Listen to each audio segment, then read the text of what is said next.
Okay, the first way to talk about is something we tend to glorify, and those are overachievers. Yeah. And that's why it's also important for parents to note this when they decide to start telling their child, oh, you're always coming fifth, you're not first, and that who came first in your class. There's something else, hyper independence. They always want to do everything on their own. They never ask for help. They are the top front of everything. They can't delegate. They can't allow others do things for them. Hyper independence is because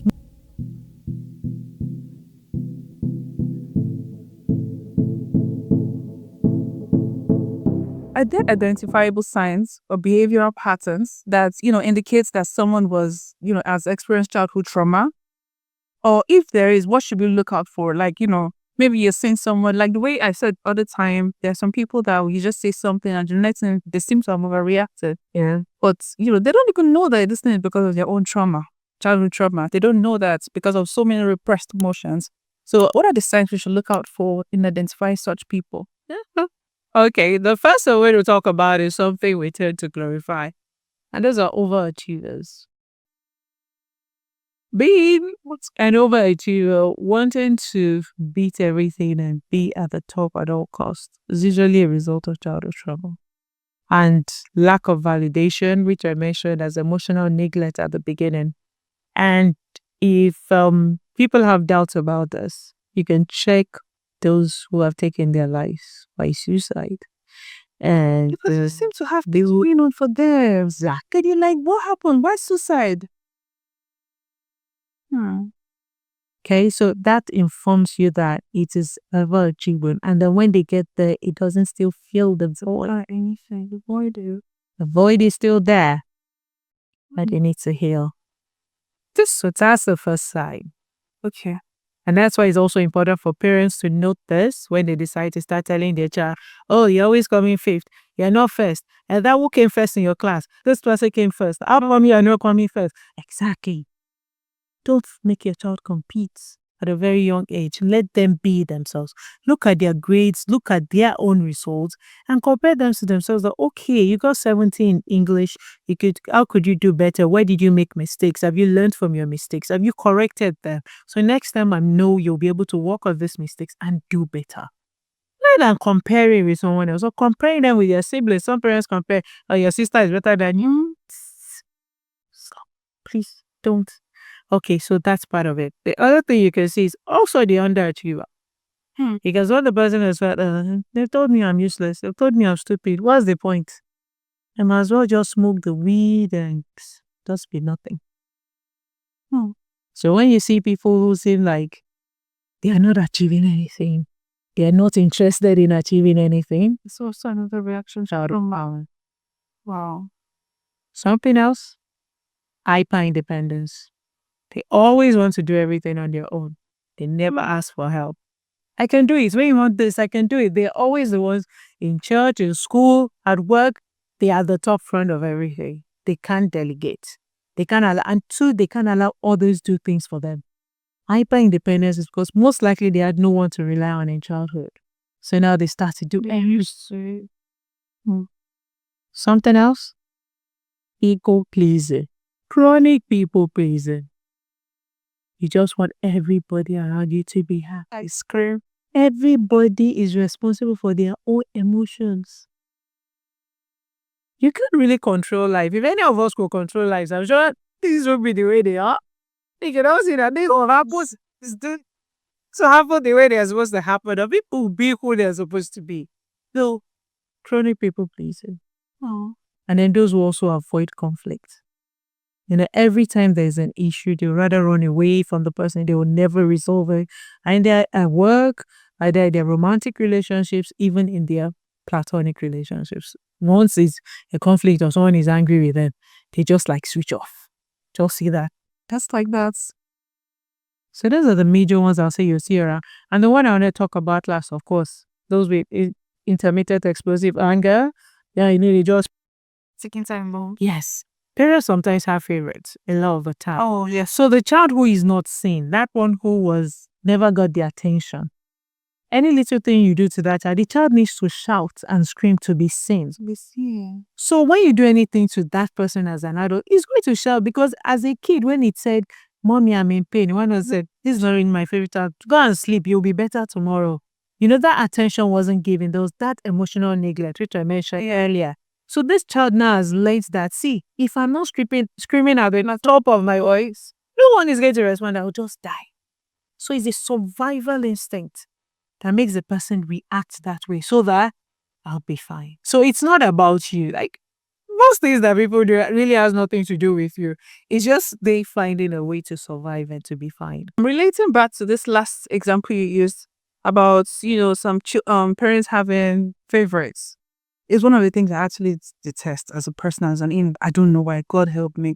Like, because it brings so much enmity. Somehow you're just breeding nothing but armies that are against each other. What your army is supposed to be guiding each other, they're supposed to have each other's back. Then for some reason, they just, okay, now because mom or dad prefers me as the favorite, they feel they have every right to, achieve better than you. And even when you, the one that is the least favorite, is achieving, they look for ways to bring you down and make you feel less of yourself because you're doing better than them, which in their head is not supposed to be so. True. Now, Buchi, this brings me to the question.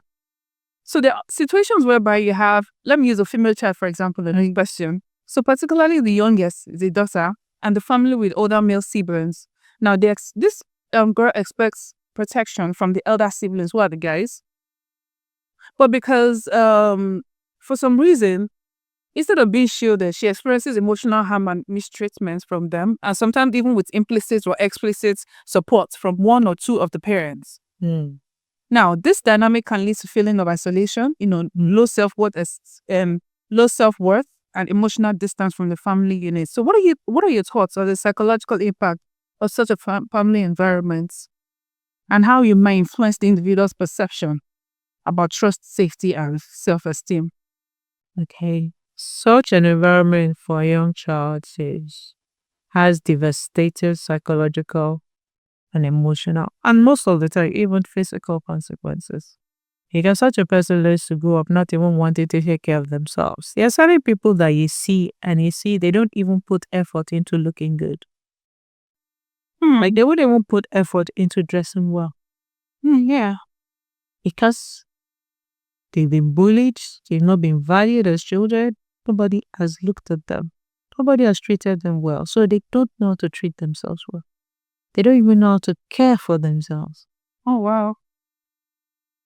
When you think of the emotional effect, imagine your own family. The family unit is supposed to be the place where the child experiences love, care, protection, attention, and the child is being bullied at home. If such a girl decides to grow up, she's going to end up in abusive relationships. She would choose men who would treat her like her brothers did. And she won't know any better. Oh, no, because she doesn't know better. But that is what resonates as home. When family, whatever template a family sets, is what the child accepts as true. Sure, yes. So if your dad and mom wake up every day and say you're useless, you will grow up believing you are useless and act useless and make any decisions that make you useless. So for such a girl, there's no way she won't need therapy. It's absolutely, because it's from the family. So that means the inner working from childhood, all psychological makeup has been distorted. The way she will feel, like you mentioned, self-esteem, she'll feel about herself. Like I told you, most likely she will physically neglect herself, not even look good. Exactly. She herself can become a bully. So this is a girl you might see in school that starts to pick on other students and beat them up. And you say, oh, this girl is just a truant. But you need to find out her history. What's happening at home? Because most of the kids who go to school to bully, there is some form of bullying taking place in the home. So when it comes to her self-esteem, of course, you won't feel that she's of any value. A precious baby girl that should be treated like a precious baby girl is being treated like an unworthy human being. Oh God, okay, thank you so much. You and Asha discussed this very nicely and very educating. So now, from this question, this answer you've asked, I want to another question that's erupted now. Okay. When you say they don't tend to choose any better when it comes to their spouses or relationships, there are so many people that are having, abusive relationship right now. So yeah, weak marriages, it could even be just boyfriend and girlfriend, and then very abusive relations that are even life-threatening. But I don't know, is it that they don't know any better or they believe Or okay, like you said, it could be from the childhood. Maybe that's why they don't know any better. They don't think they deserve any better. Or how do you advise these people? Or how do you is there any other way you can make them realize or feel they deserve better? This shouldn't be a substitute. I mean, this slogan of leap to lean. Yeah. Before they end up living inside a casket or a body bag. Okay, so the first thing I'll say is that what compels them to choose persons who tend to abuse them comes from what we call repetition compulsion. We all want a happy ending. As children, okay, if you look at a child, let's say a child does something now, okay, an offense, hey, like, why did you do that? The child tends to reflect. I mean, we're going to sit in a corner for like 30 seconds to 1 minute. Then later they come gradually to want to have contact, reestablish connection with you. If you don't reestablish connection with that child, you're breaking that child's world to trust in the world. A lot of parents do this. I've seen it, and at times, at occasions and events, and I have to say, please just pay attention to your child right now, please. Don't set this child up for needing mental health care later in life. The child wants to reconnect. There's no reconnection back. So imagine someone that now goes through their whole childhood having to repeat that compulsion that one day my father will value me. So, for example, the overachiever. I'm going to go to school. I'm going to be the best. They left with common entrance. Best result. I said, that was all you got. Okay. Is that even good enough? It's not really good enough. They go through their junior secondary school. They have excellent results. Maybe the child has just 1B. And they're like, but why did you have to have a B in this one? And you had an A in all the rest. What are you telling that child? Not good enough. Setting the child up for abuse. So what happens with this cycle is, I want to also go into marriage. They will choose someone who is similar to their father, who will talk down to them, maltreat them. That finally one day I'm going to do things enough. And then this person would say, look, I am not good for them. I am good enough. So why do they keep staying? Is that it's going to be better tomorrow.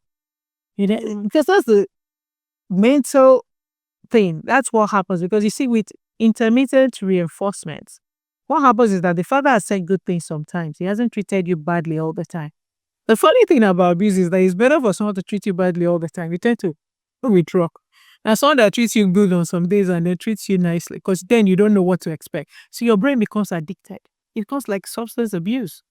So you're addicted that, but you treated me well yesterday. Yesterday brought me flowers. How much am I going to do tomorrow?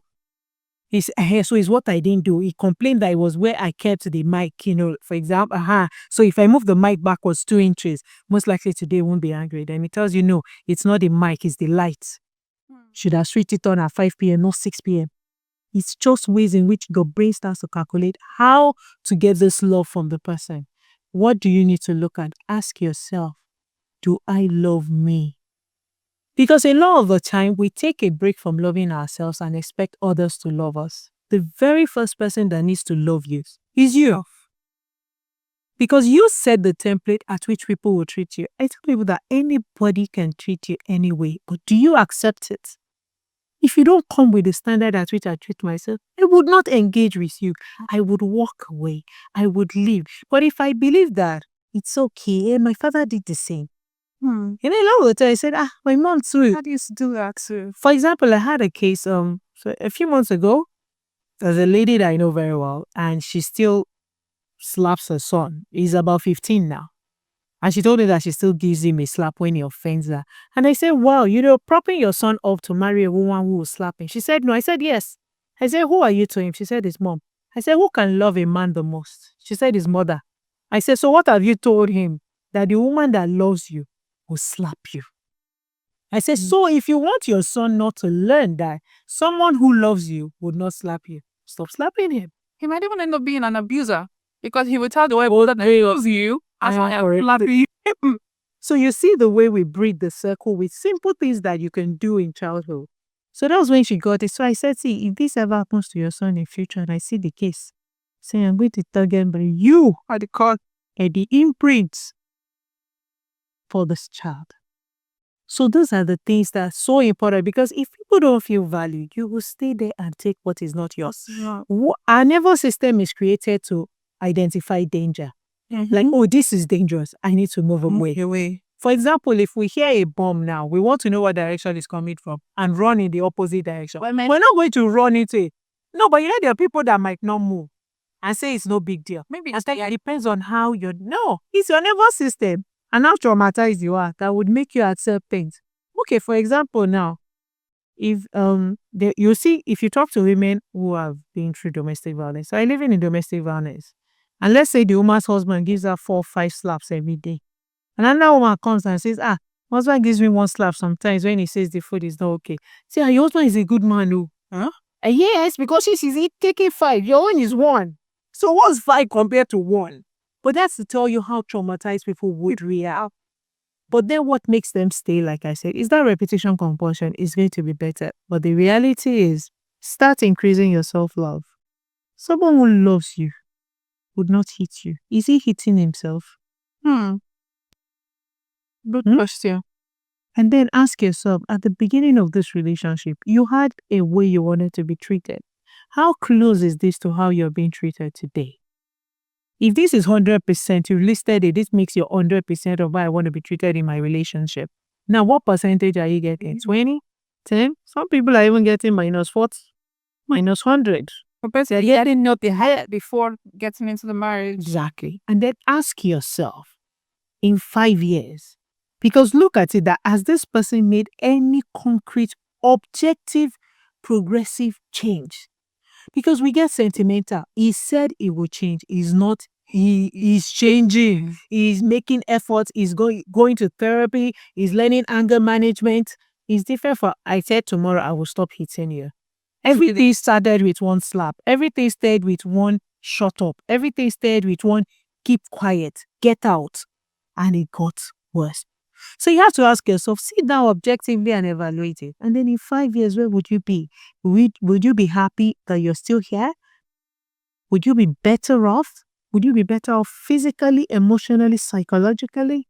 A lot of the chronic illnesses that people battle is because they're living in very unhealthy, emotionally and psychologically environments. Yes, their emotional and psychological environments are unhealthy, and that's what's making them ill.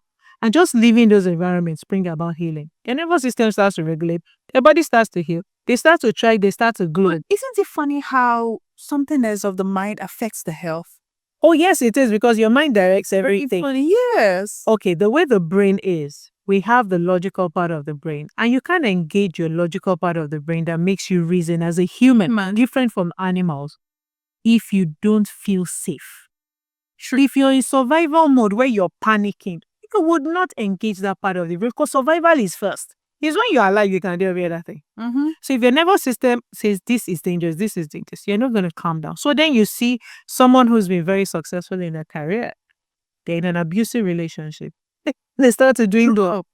Their productivity jobs, and everybody's like, oh, and they keep going on. Sometimes they get fired, sometimes they lose their jobs because of what is going on in the environment they're living in. So it is so important to be able to ask yourself as a person, objective evaluation. How is this impacting me? Am I better off? Am I worse off? You're not in charge of anyone and you can't control anybody's emotions.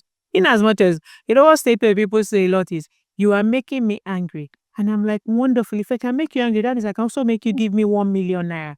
Will you give me 1 million when I ask for it just because I'm making you give you 1 million? Exactly. So if you can't make them do positive things for you, you most likely can make them do negative things for you. It's just an excuse. When I said this, the episode was going to be in part 3, was going to be educational, it was going to be this, it was going to be that. I didn't even know me myself was going to feel this way.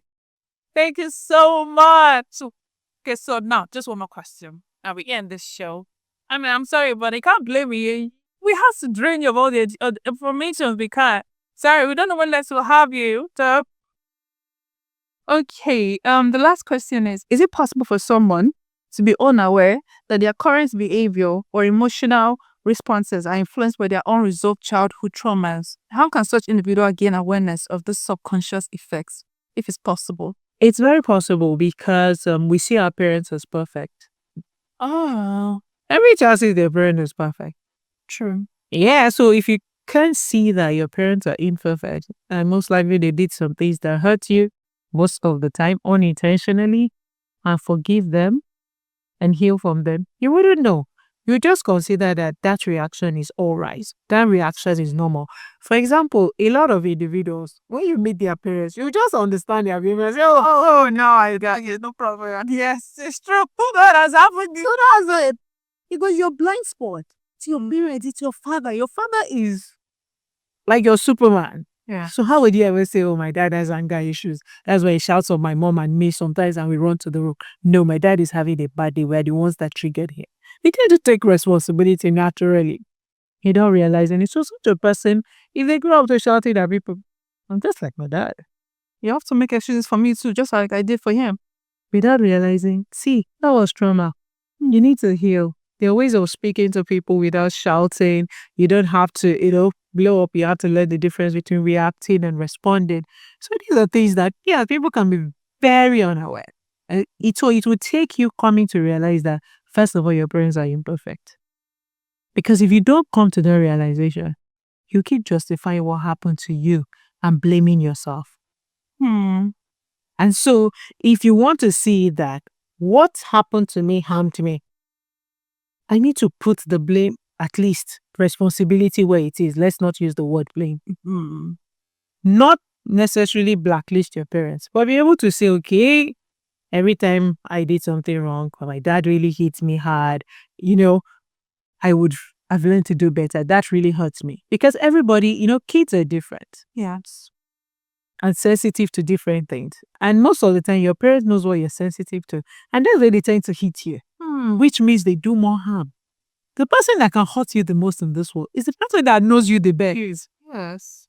If you don't know what I'm sensitive to, you can't hit me easily. But the parent knows that, what he likes is not to be. Don't talk to him in front of his friends. And then your mom waits for your friends to come. And that your SSC result that you have just get nice look. She just tells everybody, so you're watching TV with your friends. Oh, no, though. Oh, my God, no. With all the 7 Fs that you had. You understand? She has killed that. So why does it feel like this parents seem to be scheming? Why do they have to scheme against their child? They're not scheming. They feel that what they're doing is to help the child become better. They don't know. Most of the time, parents don't know. It's coming from a place of, if I say that to him, he will not go and pick his book. So now he don't want to hear it again. Or rather, you have done emotional damage. Yes, he might go on to become an overachiever, like I said. I say, you know what? I'm going to get all these. I don't want him to ever speak to me. But the emotional hurt is there. The emotional hurt is there. And if the person doesn't get to heal it, he's going to be able to transfer it to his son and do worse to their child too. And that's why you tend to see that it now becomes generational trauma. The same trauma patterns keep showing within the same family. It's a chain of messed up people we're about here. And it's not even intentional sometimes. Exactly, it's not. Because they don't know, they don't realize it that, we're passing it on. I'm only doing, what my parents did. I'm trying my best with what I know. Because if you don't heal, it's like a software. What you got every time you got your result it wasn't good enough.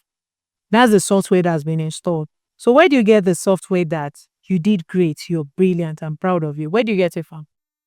See? It wasn't installed. So even if you go on to become the greatest in the world, like you get a Nobel Prize, sir.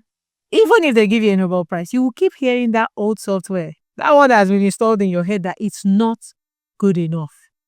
That is why trauma healing is so important. Because that's where you start to teach yourself this. You start to learn self-validation. You start to connect with those who give you that positive reinforcement. So you're uploading a new software. You're uploading a new program that now gives you that right information and objective assessment about you. Rather than the old traumatic experiences that keep repeating itself and you keep believing. Oh, Ms. Anthonia, you have been more than educative. You have been more than informative. You have even exceeded entertaining today. I am really grateful for all of this. Thank you so much for all your answered questions. They were perfectly answered professionally, I must admit.